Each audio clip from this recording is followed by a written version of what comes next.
Let me turn the volume up real quick. All right, so I'm here with my grandpa Raj. So, what was my dad like as a kid? Oh God, terror! No, it was just as intense and competitive as he is now. Was it? Would it be different if he had any brothers? Yeah, he probably would have played even more ball than he did. But that's all we did was play ball. So you spent a lot of time with him. Yep. All right. So, what was childhood like growing up? Well, let's see here. That's a pretty big question. He. Let me see here. I got to think about this for a minute. Give me 1 minute. I got to think. All right. Let's see. Because I'm trying to think where we were living when he was born. So All right, not about my dad. It was, your childhood. Oh, my childhood. Yeah. What was my childhood like? Yeah. Oh, I'm sorry. I thought you said what was his childhood like. No. My childhood was, I had an older sister, Marlene. Aunt Marlene. She was 7 years older than me, so we really had nothing in common. So, seriously, like when she was in 8th grade, I was in 1st grade. So, but she was pretty sports minded too. We used to play a lot of basketball in the garage. Really? Yeah, but again, when we were kids, we didn't have school buses taking us to school right away. We walked a long way to school. Do you have to walk? If it was snowing, did you still have to walk? Yeah, I don't remember having snow days as a kid. I'll tell you the truth, because there was no buses. Why would there be a snow day? But again, it was. We lived a very modest childhood. We went to public school. We went to, school that was probably a mile and a half away. It was very, very average. There was nothing really too special about the whole thing. Yeah. It was, family tradition. My dad owned his own business, and my mom worked at the telephone company as an operator, if you can believe that. That's when they still had telephone operators. My dad would work days, my mom would work nights. And so that way somebody was always home with the kids. Again, I played in Little League. I played in a lot of intramural sports, basketball, intramural sports. Little League was the only team I was on outside of the school teams. I played school basketball. Back then you had basketball and baseball. Until I was in high school, there wasn't even football played in school. It was there was nothing like soccer or lacrosse or volleyball, any of that stuff. None of that stuff even existed. We barely had a gymnasium, let alone like a bleachers in it or anything like that. It was pretty small. Yeah. We went to church every Sunday. My mom was the organist, or actually, it wasn't an organist. She was a piano player. My dad had a dry cleaning business. I used to drive right with him sometimes on the truck when he would make deliveries because, now when you have your dry cleaning done, you got to go get it yourself. They used to deliver. So, are there any classic jokes or stories about our family? About your family or my family? Both, sure. Okay. Let's see. Let's see. Your dad. All right. So when your dad was a kid, yeah. Every Christmas Eve there would be a kids program, and one child would be selected to take the baby Jesus down to the manger. Do you know the story? No, I'm intrigued. And so Kevin, your dad, was picked to do that, and he got the flu that day. No, oh wow. Yeah, so we had to call at the last minute and cancel, so they let him do it the next year. But it was like, oh gosh, we get set up for that forever. Was he distraught? Was he sad? Oh God, distraught was an understatement. But he was too sick to, probably get it at the time. But afterwards, he was pretty upset. That was a pretty big deal, to be chosen for something like that. Kevin played on baseball. Yeah. Swimming, played on flag football. He swam? He played tackle football at Park District. Mm. It was very competitive. Was he? I remember my dad telling me he broke his toe while running into a goalpost while catching a touchdown. He wasn't very injury prone though. He was pretty. Your Aunt Kim is the one that's the injury prone one. She broke a lot of bones. She fell off horses. She fell out of trees. But your dad was pretty good. Yeah. Dad was always very forgetful with the house keys. Really? So he used to have to crawl in through the bathroom window at night when he came home. So did you like going to school? Did he like going to school? I No, think so. Did you like going to school? Oh, did I like going to school? Oh, yeah, I think so. I wish I would have studied more in high school, like geography and world history. You have to realize that at my age, in my era, the world was really small. My geographic horizon was Illinois, Indiana, Michigan, and Wisconsin. That's the only places I ever went. Yeah. You could have been all over the country. You'll be all over the world. Your dad's been all over the world. Yeah. That's pretty special. It's like the old adage of when my dad was a kid, most of those guys didn't even finish high school, let alone go to college. But it was the old adage of you finished school, you got married, you stayed married all your life. Mm-hmm. You got a job, you stayed at that job all your life. You bought a house, you stayed in that house all your life. Mm-hmm. Things aren't that way anymore. The world is bigger. You move. If you've got a job opportunity across the country, you pick up and go. You don't even, the world is different. The world is much bigger now. So I wish I would have studied more in school about geography and history because, like where you live, there's so much history in your state. Yeah. You're down the street from historical monuments. That's pretty special. So what was your high school experience like? My high school experience was, again, we moved just before I started going to high school. So I always lived in little towns with little schools. Maybe there would be, I graduated in 8th grade. I was valedictorian, actually. Really? In 8th grade, there were like 40 kids in that whole 8th grade. I went to York High School, where there was 3,000 kids at that school. Mm-hmm. So it was a huge learning experience for me.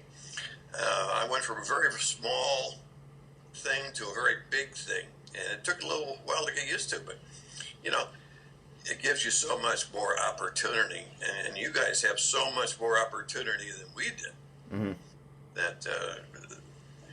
That's pretty good. Back then there was no cell phones, there was no computers, there was no, if you wanted to call home, you had to find a store with a payphone in it. Yeah. So was it hard making friends when you moved? It's my friends were always like basically within a 6-block area of where I lived. Mm-hmm. That was kind of the style, neighborhood stuff. Everything was neighborhood stuff. When you went to high school, you still hung around with some of the neighborhood kids, and you met new kids. No, it's fun making new friends. It's when you're living in a neighborhood, you either like the kid or you don't like the kid. There's always somebody else to hang around with. And the same thing happens when you get to high school or something like that. You think you might like somebody, and then you find out he turns out to be a dork, or a jerk. And different people have different interests in life. You started finding out there was things in life other than what you did. Like I played baseball. I love baseball. Your dad loves baseball. Mm. There's more to life out there than one thing. Yeah. And in our high school just offered a whole lot of opportunity. There was different clubs and, different things. You would think like chess club or math club might be boring, and it might be.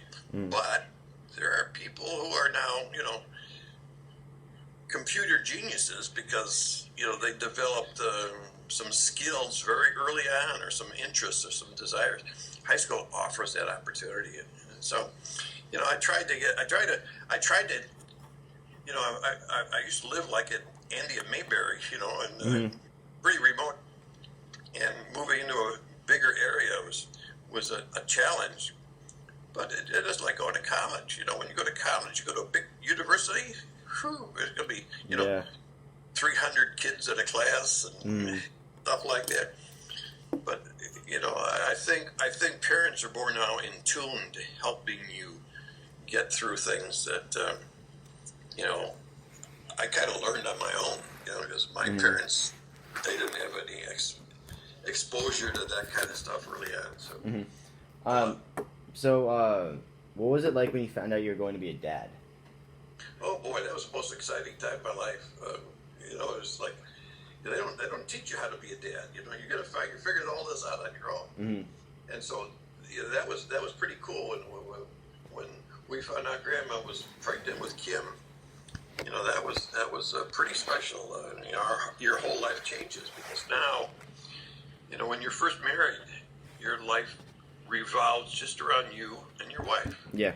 But once you have a child, everything changes. Yeah.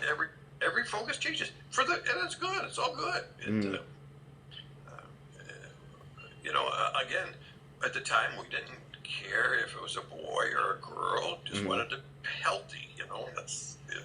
So after Aunt Chris was born, were you hoping the third one was going to be a boy? Again, I don't know that it made a difference, because either way it was going to be odd. It was going to be one and one or the other. And we had them. There's only a couple of years apart from each of the kids, so I don't know if we thought that hard about it. So did my dad get along with Aunt Chris and Aunt Kim? Oh, I think so. I think they get along better now than they did then. But brothers and sisters, just like you and Brian and Steve, do you get along every day? Yeah. Maybe. For the most part, sure. But one of your dad's famous lines where we were walking down the street, and your dad, he was probably, I don't know, 8 or 9 or 10 or something like that. And he said, "If Chrissy dies, can we get a dog?" That's nice, right? To think about it. So, you said you like playing a lot of sports. Do you have any favorite hobbies as a kid? Well, I was a stamp collector. I was a coin collector. A baseball card collector. Yeah. Those were, I collecting. I enjoyed collecting. I still enjoy collecting things. I still enjoy that. I saw Ernie Banks' first game. Really? Like his rookie debut? Yeah, 1953. That's, he's long gone now, but that's how long I've been watching the Cubs. Yeah. So what was it like when my dad told you he wanted to pursue law school? Well, it was. We were pretty thrilled about that. He had, lived here in Illinois with us, and then when he went away to college in Iowa at Cornell, and then right out of college he moved to Washington D.C. And then when he met your mom and they got married, they lived in Maryland. Yeah. And then they moved back here for a time. And then he was but he was going to, I think he was already going to law school at Catholic University. Yeah. And then they moved here, and he worked and went to school here.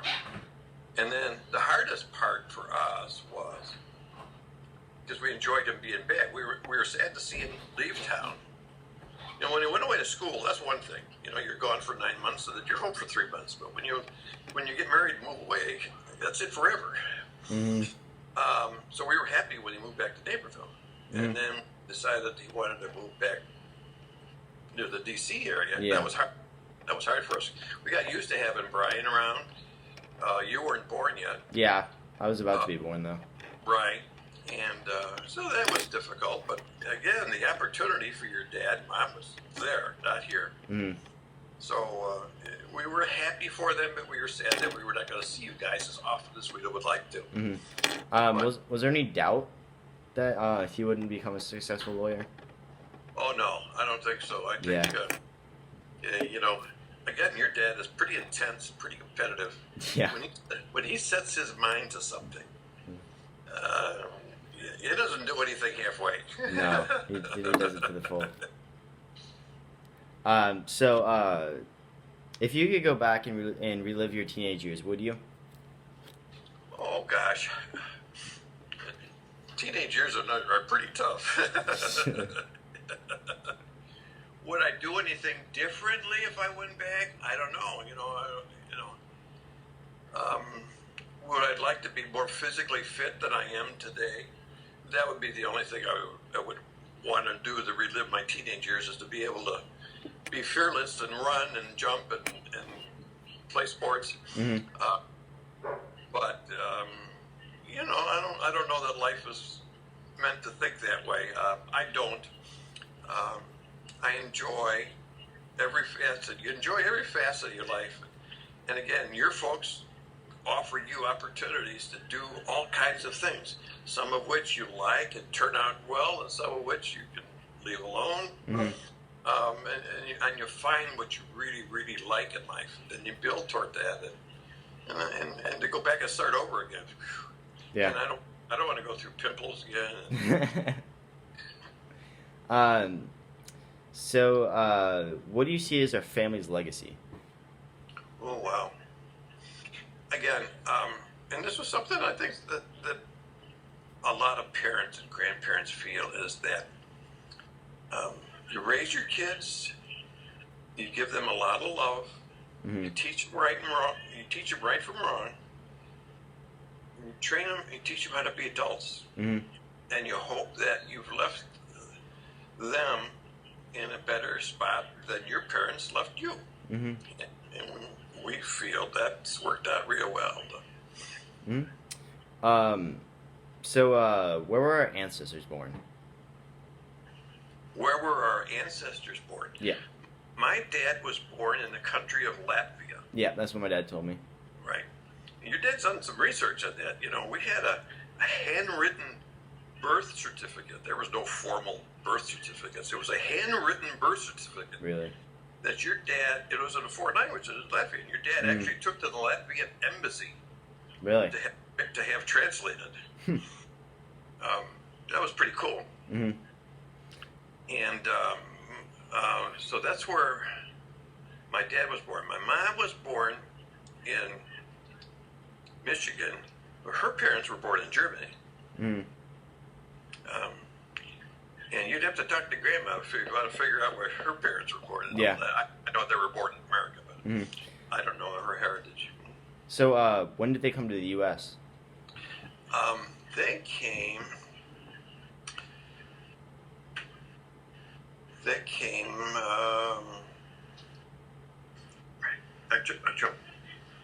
Joe's interviewing me. Go away.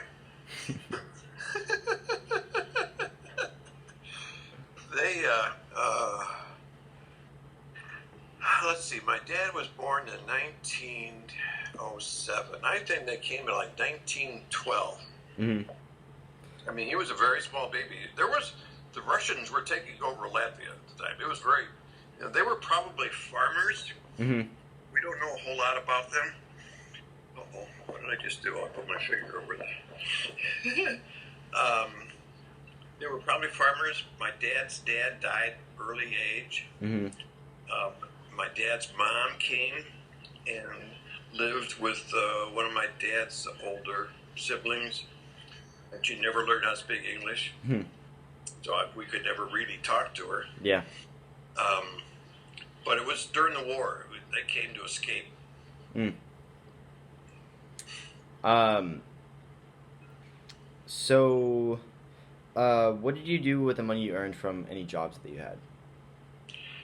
Well, my biggest job probably as a kid. Yep.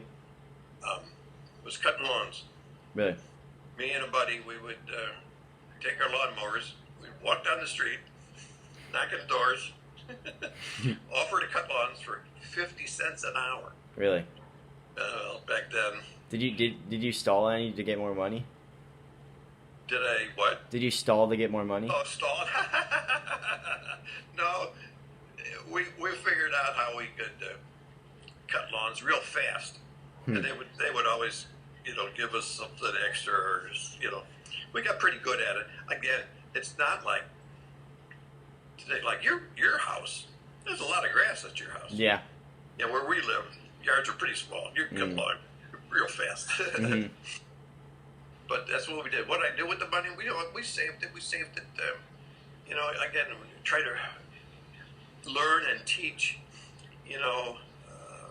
You hear about little kids having this instant gratification.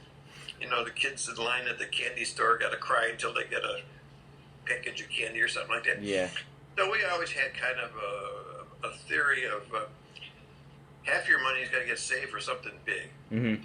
For something big at the time meant like a bike or a baseball glove or something like that. Mm-hmm. You want to go spend half your money on whatever, go do it. But you got to save half your money for something more important. Mm-hmm. So, did you have a nickname? Did I have a nickname? Yeah. No, not really, because Roger is hard to have a nickname for. So Raj, pretty much? People just call me Raj, but no. My mom, your grandma used to call me Hitler, but that's okay. Did you have a teacher or an adult that impacted your life? I had you got to think about this. A teacher. I had a high school senior English teacher that was, I think she kind of treated me as one of her kids, because I think I was probably as old as one of her kids. Yeah. And she was a sports nut and I was a sports nut, so if she ever asked a question in class, she knew who was going to answer it first. It was about sports. And so she just talked to me more. Teachers, when I was in school, teachers taught, and that was it. There was no action, hardly. When class ended, but this teacher took time to spend some time with you and find out what was going on in your life. She was pretty cool. Mm-hmm.